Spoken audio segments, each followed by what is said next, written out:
This weekend we're heading to Huntsville, Ontario, which is in Muskoka. We're going to OverlandNTH's The Rally event. One of the worst things you can do as an overlander is forget something at home that you need. I always prepare a checklist, and I'm just going to go through the Jeep right now and make sure that I have everything. Check out what I've packed.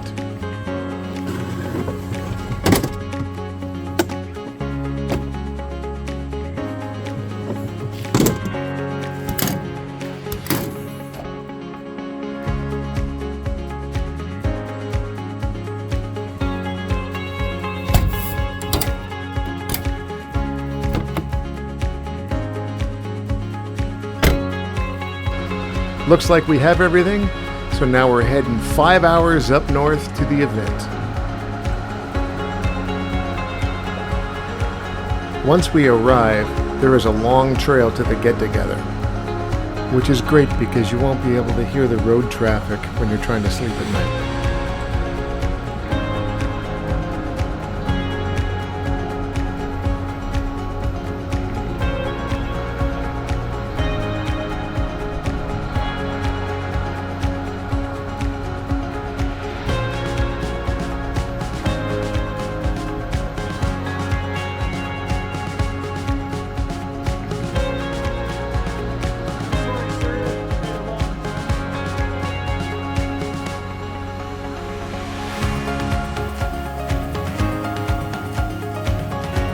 When you think parking on gravel is going to be an easy setup, it isn't always the case. I spent a few minutes trying to level out my Jeep, and with help from a guy that was across the way, I got it level.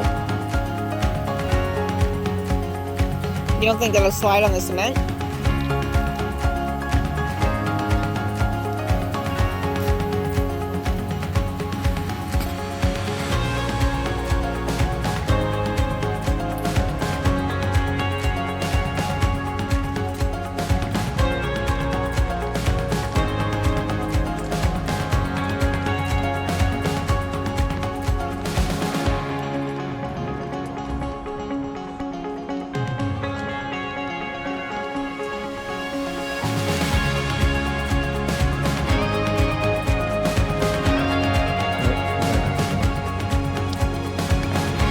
Now that I'm all set up, it is time to go look at other people's rigs. This is pretty cool. Did you guys make that?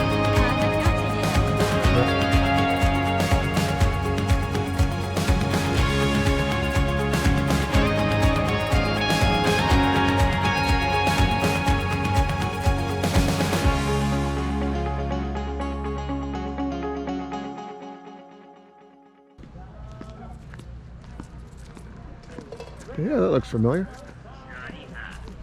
What's going on, buddy? You're ready for Grand Bend, bro. Oh, yeah. Is that one yours? That's mine. I got the same color. It's way down there. I know you do. Oh, you saw it, did you? I've seen your channel. Nice. Appreciate it. So I might be a little biased when I was looking at it. Oh, your content. Appreciate that, man. Thanks. Over the bridge.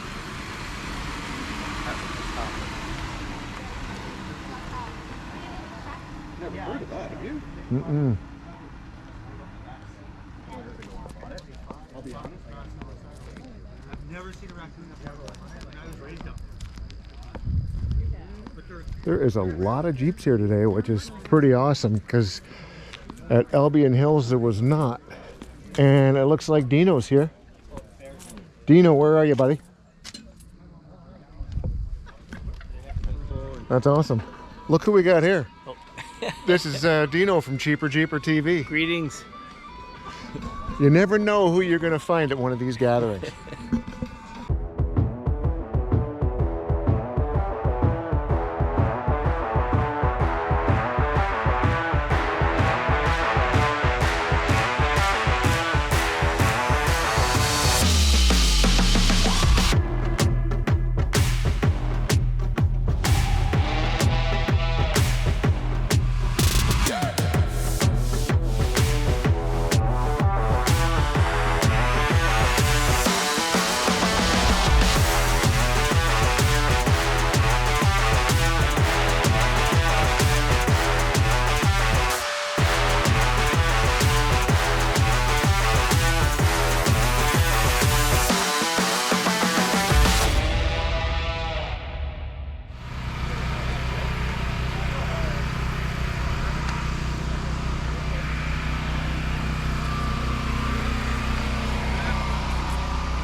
going, buddy? What's going on, buddy? See you again. Good to see you. Whose is that? Which one? The Gladiator. That's hers. No, I know, but whose is it? John's. Is it? Yep. It's pretty awesome, man.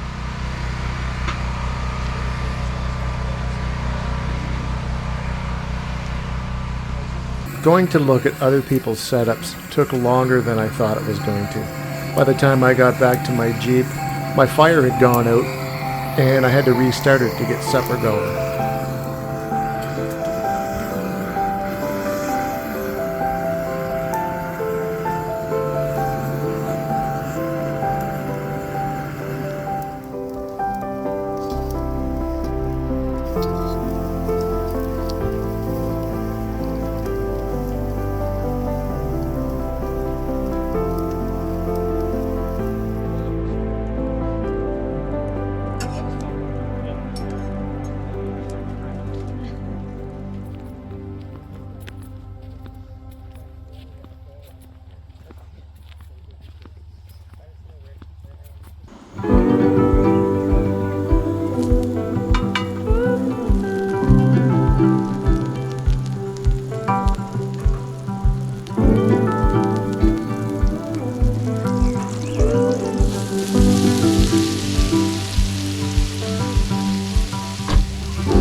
Yeah, might as I'm well. here with Mike at Red Bear, and he's just about to show us his Alu-Cab. Alu-Cab. Alu-Cab. Alu-Cab. Alu-Cab, I whatever. can never say that right. Either one. but There we go. So,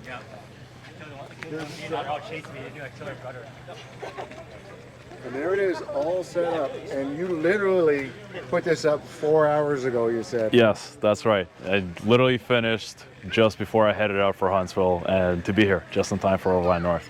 So yeah, this is our Alu-Cab canopy camper sitting on a canyon. Basically, this is the mid-size truck version that would fit on pretty much any mid-size truck out on the market right now in North America. The whole unit is fully aluminum, except for the hardware, of course. Now, have not had a chance to build anything inside yet, of course, but just to give you a quick peek, you can come on in, and if you'd like, step up, and you'll be able to see up here, you've got the bed, and then the whole tent is a pop-up. The whole rooftop is a pop-up.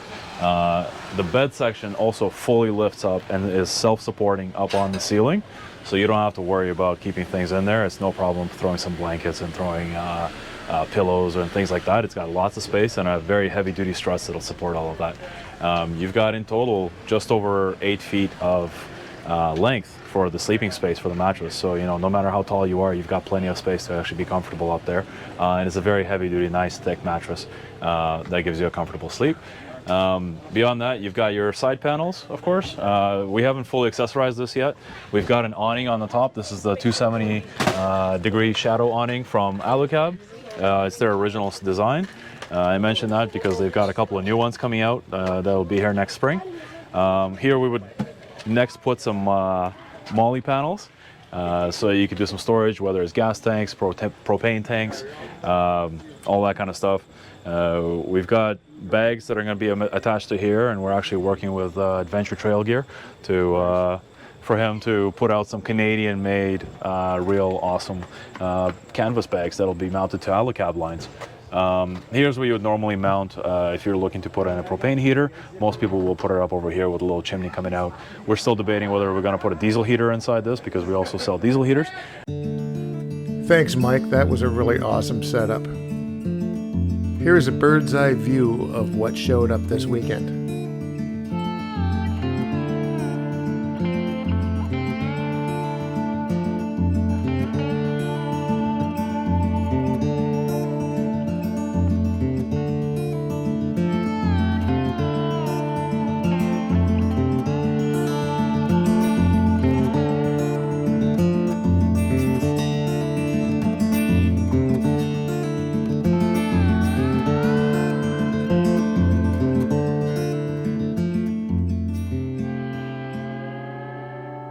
Hey, I'm here with Dustin, and this is his 2019 Eco Diesel, but we've got some other really cool features on it, and I'm going to let Dustin tell you all about it. Yeah, so this is a 1977 truck camper, completely refinished. The outside had welding cage around it, and then all Line-X. And then I built the rooftop overland deck. Everything folds down on hinges, so it buckles away easy for road traveling. And yeah, the inside's all refinished with 18th century barn wood. A one-of-a-kind off-grid unit. Absolutely. Let's go in and take a look. In there too. The countertop, I have 2 Berettas and 20 rounds in epoxy too. Oh yeah, you can see that. Yeah, That's pretty cool. Make it unique. Let me put some light on it here. Yeah, no problem.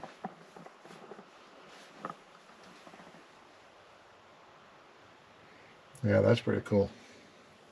Even the bedroom door is private and it slides. You can just slide it with your hand there to open it.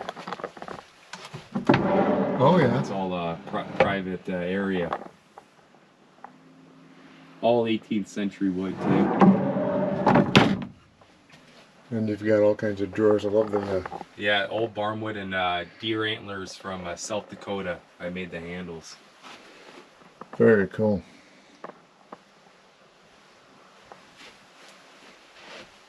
And one of a kind. The flooring is 200-year-old barnwood floor planks too. Wow. What's it weigh? Not sure, to be honest. I know my truck camper jacks are rated 2,500 pounds and it's still holding the weight every time I load it in the truck. So I'm still good. And that's Bear Creek lounging right there. Oh yeah. See?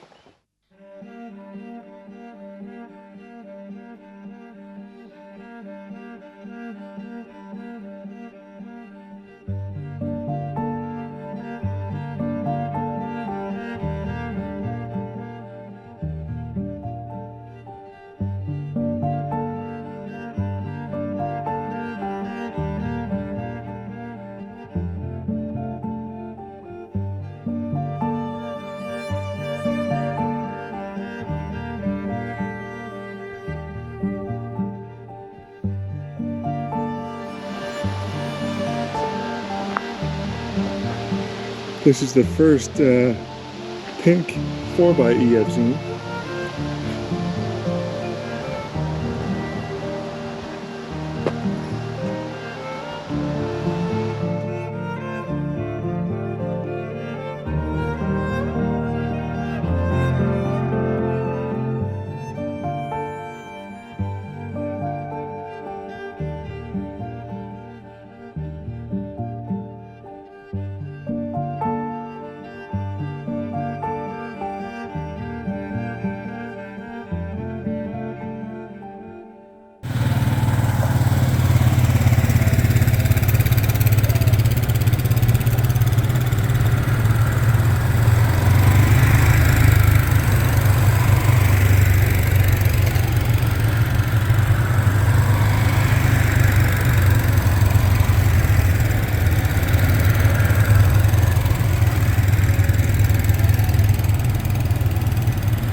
So, we also have a couple of categories. We've been kind of cruising around, maybe quietly or loudly, judging some campsites, some vehicles, and there's a couple of things that are definitely worth mentioning. So, we'll start with the Vintage Award.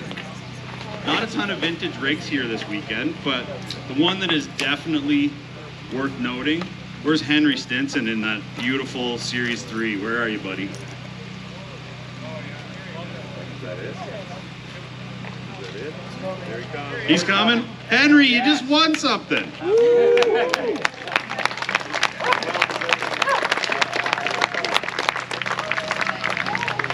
Thank you to Ian from Afraid Not Ropes. You got yourself a soft shackle and a low friction ring. That's a great looking rig, buddy. You won our vintage category. Cheers. So we're just heading in to do the nighttime trek. You got some people who are already suited up, but we haven't gone in yet, so we're just heading in now.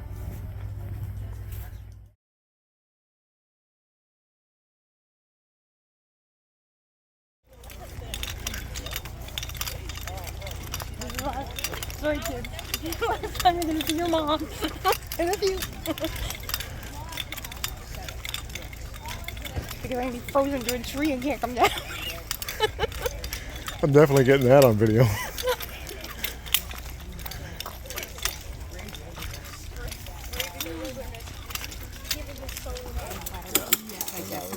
Yeah, so he's gonna slide that tooth opens up to create a gap. So you have to line up that tooth here. Yeah. Yeah, for like tonight. And I was like, no way, $50. Yeah. Yeah. So, for $60, I was thinking like, everybody's got one, or like maybe tomorrow before I leave, I might see if there's still. I think they have 2 or 3 left, yeah. Ready? Yep.